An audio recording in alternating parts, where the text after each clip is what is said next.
but She's very scared. Tell me what's going on.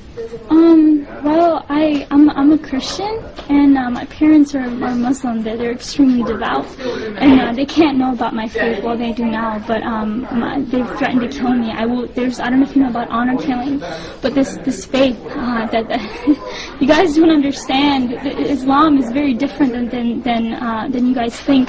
They have to kill me. My blood is now halal, which means that because I am now a Christian, I'm from a Muslim background. It's an honor. If they love God more than me, they have to do this. And I'm fighting for my life. You guys don't understand. They don't understand. What did your father say to you? He said he would kill me, or he's going to send back to Sri Lanka where they put me in asylum. Because they think I'm crazy. It's okay. Calm down. I ran away from home. I wrote my parents a note. I said, I refuse to deny Jesus and He's my Lord and Savior. And I pray you find His forgiveness and mercy, and I love them both dearly. I wrote that, but they never showed it to the police officers. They want me back home. I can't go back to Ohio. You guys don't understand that community. That like, I will die within a week. Like, my life is at stake. But my dad threatened me. I was ready to die. These were my thoughts, that I'll be a martyr for Christ. Let it be so. But the Lord led me here somehow through His grace. I rode on a bus for 27 hours to 30 hours to get here, and so it's been God's hand protecting me the entire time. And but I'm fighting for my life. So if prayers are appreciated, I don't know what. Today's my birthday, my 17th birthday, and I might even die. I don't know what's gonna happen to my own life. Like, can you tell me why you ran away? I was threatened by my dad. When my dad found out, I had a Facebook. That's how he found out. And phone calls from the Muslim community started coming in with emails, and he confronted me. And I had a laptop, and he took that laptop and he waved it in the air, and he was about to beat me with it. And he said, if you have this Jesus in your heart, you're dead to me. You're not my daughter.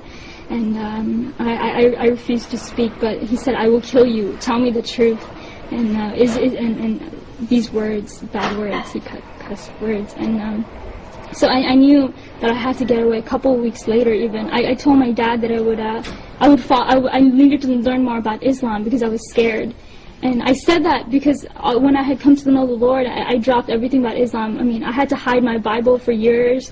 I would go outside to pray. When my dad was asleep was when I went outside to pray. I snuck out to Christian prayer meetings in fear of my life. And finally, this day had come where I was confronting my dad.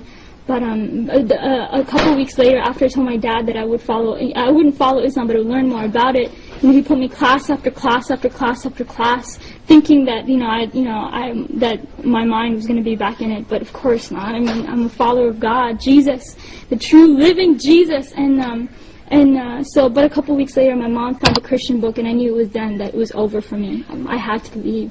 How did you end up in Florida here? Here? What happened is that night, I had to leave, so I left.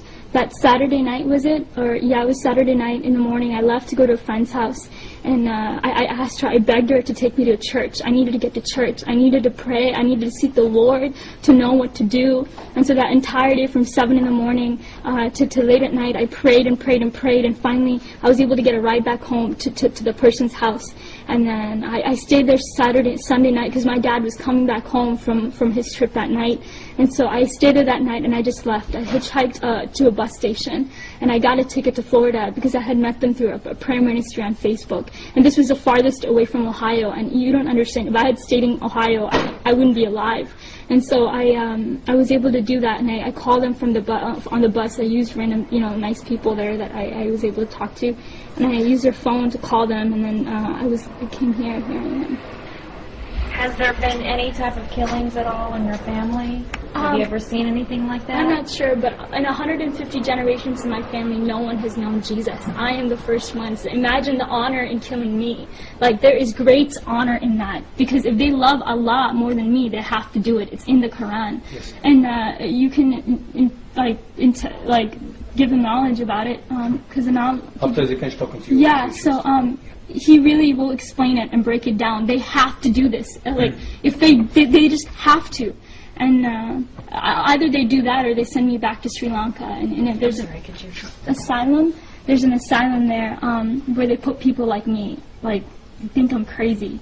And Do you really think that this is true, or do you think this is just a threat? there's actually hundreds of cases that are backed like me. Amina and Sarah, they were forced to go back home. They were killed by their dad. Like, this is not just some threat. This is reality. This is truth. This is reality.